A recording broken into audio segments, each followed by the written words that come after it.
Okay, so we got a Toyota 5 Series 5 FBC. It's a four-wheeler, and the complaint from the customer is that actually it's one of our techs who looked at this truck and said that first of all it's coding EO, and then they changed the display for whatever reason. As you see, they swapped multiple displays, and it turned from an EO code, and the EO code went away, right? But they have no lip, but the contactor kicks in. So let me key on. Okay, auto glare. See, it's 0, no codes, whatever. Let's try to do the lip. Okay, so I don't know if you heard that, but the lip contactor kicked in, but you can see you have no lip. Okay, so first thing I'm gonna do, because they swapped the display, and the way that these there's two styles for this 5 series four-wheelers or even the three-wheelers, that you can have a material handling chopper, which basically is a contactor, and then you have a transistor to control the motor, and then you have the standard where you don't have a chopper circuit and you only have the contactor and the motor runs. So first thing we're going to do is we're going to put in the password and go to the options menu and see if the material handling chopper is turned on, because this truck has a material handling chopper. So let's try to do that. So let's try to put in the code. So first is this one, beep, beep, beep, and then these two. Okay, now we're ready. We're gonna do the secondary password, which is these two simultaneously, then one. Okay, yes. All right, so right now we're in the first part, which is the demo mode. Okay, we want to get into the material handling chopper option. So we're gonna go through that. See? Okay, the parking brake error. Okay, the battery selection, and that's right, it's 48 volts. Okay, so now you see that's the chopper circuit, and this display, wherever they took it from, was from a truck that didn't have the material handling chopper circuit. It was just standard. So now we're going to change it to yes, to tell the main CPU that we have a chopper circuit. Change that. See? Okay. Okay, yes. Okay, and then we just press the end. Okay, go through the cycle. Okay, so there you go. So the EO is still present. The only reason why it went away was that they changed the display without changing the settings to have a chopper circuit.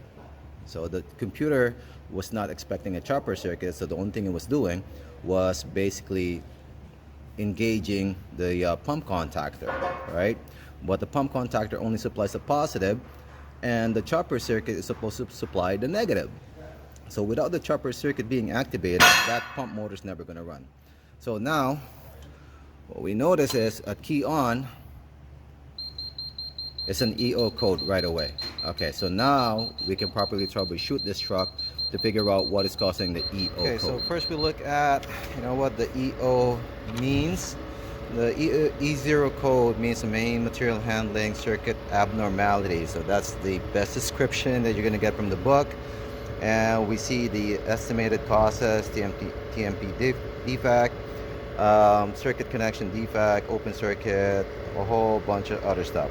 Now, one thing though that they also did to this is that they already swapped the boards.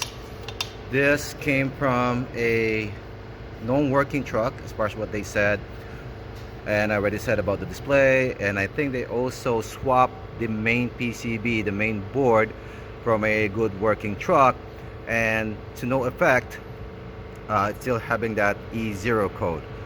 They rechecked the motor, that's what they said. They checked the brushes and all that, cables are good. We can easily test that anyway without looking at the physical motor. So the circuit is from P12, I think, or P1. It goes through the fuse, goes to the pump contactor, and then it goes to the current sensor, I think, and then it goes to the motor, and then goes back to P13, which is there, and then goes to the chopper circuit.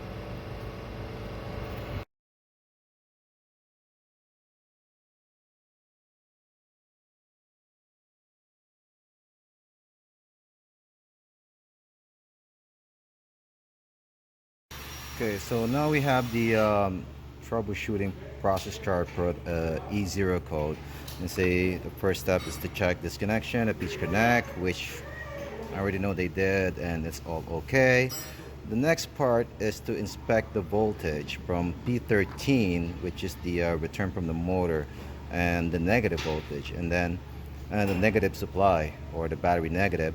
And it wants you to look at the voltage, and it should be more than 10 volts. And if it's less than 10 volts, then you move on, that's a negative. So it's going to try that right now. So I have the meter hooked up. Set it to voltage, range 50 volts should be good. This bar is also connected to P13, which is the return from the motor, and then also the black lead is connected to the N1, which is the negative coming from the battery.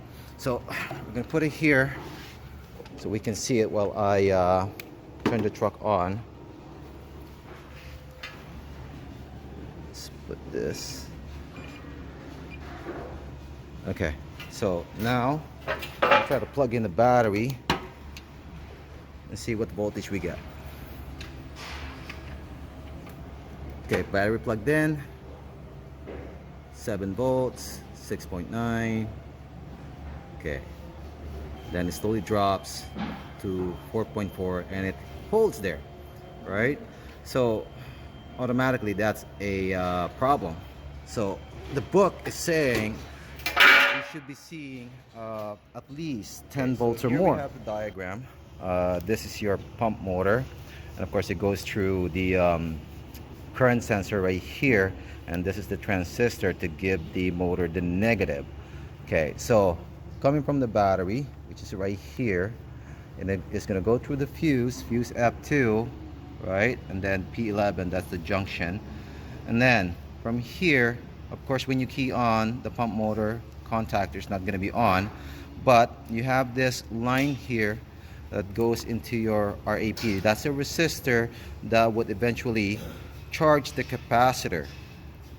And then when the capacitor gets a charge, you see that it goes through the SD board and goes back to pin 13 right there through the current sensor. So when you plug in the battery, it is gonna, the resistor, through the resistor, it is gonna charge that capacitor. Of course, it's not gonna be able to charge through the full voltage, right? But it will charge it, and then right here it would stop.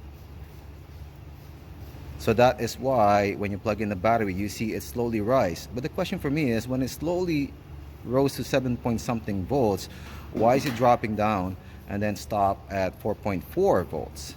And that's probably the reason why the display is showing E0, because when it did a startup, and it knows, it's looking at it, and hey, you see this line right here, I think this is where it's checking that voltage. And of course it's connected to P13, which the book is saying to check the voltage. And of course the computer is also going to see that through the SD board and say, hey, I don't have more than 10 volts, so that's going to be a problem. So couple of possibilities. Is it the SD board? It's possible, but we already know that this SD board has been swapped from a known good, so that's not going to be a problem. Wiring is a possibility, right? Because if you should see more than 10 volts here, any amount of resistance that is in series with this line or this line or this line would cause that voltage to drop down to less than 10 volts. It's also a possibility that the resistor has a higher resistance than what it should be, because if you have a higher resistance than what it should, it's going to drop more voltage, leaving less voltage for the capacitor to charge to. So that is where we're gonna go next. We're gonna try to look at right here on the resistor, see if we're getting the full voltage from the battery going to the resistor, and then see if we are getting the right voltage going into this guy right here, which is the DAP.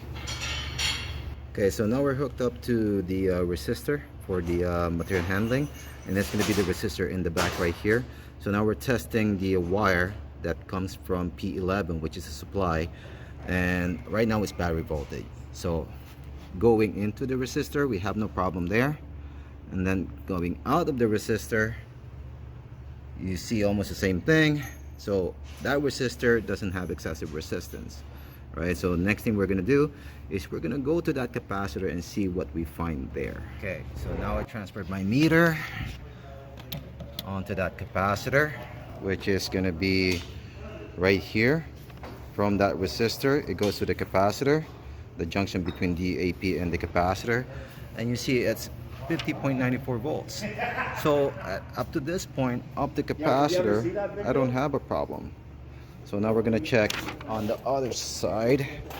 So capacitor here, we get the full voltage right here. It's gonna pass through this, and then eventually this is where the book told us to check that it should be more than 10 volts, but we're not getting that. The diagram again. So we know the SD board that came from a good truck, so we can safely assume that that is good. And so if you look at this, it all goes back through here, through the current sensor, and back through here, through the motor, and then P12, right, which is the contactor side. If we look at here, there's something connected to that contactor which shouldn't be there.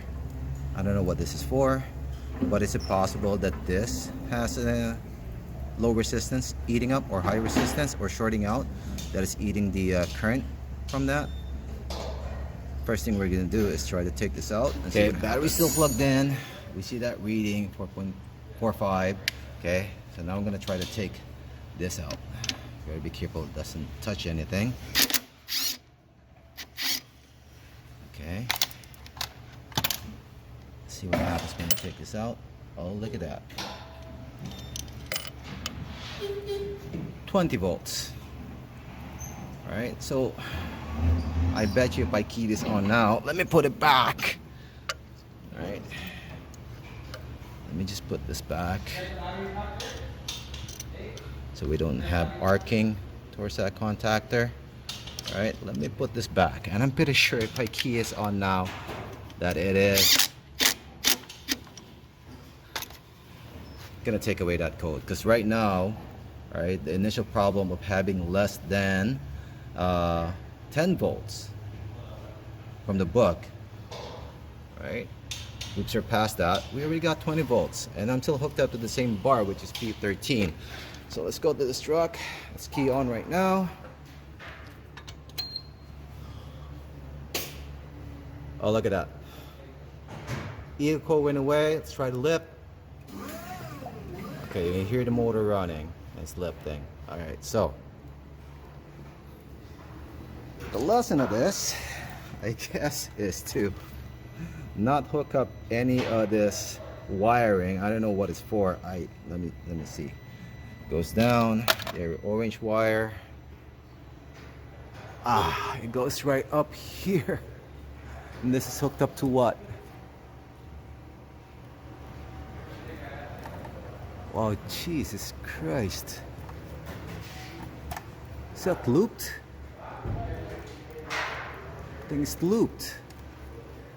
What is this? Light. Now, why would somebody want to hook up that? I don't know what it's for. I think it's a backup light to the pump. That's pump contactor, right? So now you're adding a resistance in series to that. Now, if that has a lower resistance, it's going to eat up the charge from the capacitor. Okay, so you know what? I'm going to take this off, and I don't know why they hooked up that light there. I tried to hook it up somewhere else, maybe the main contactor or whatever, but truly, you should not be doing this. All right, so we can call this one a fix now.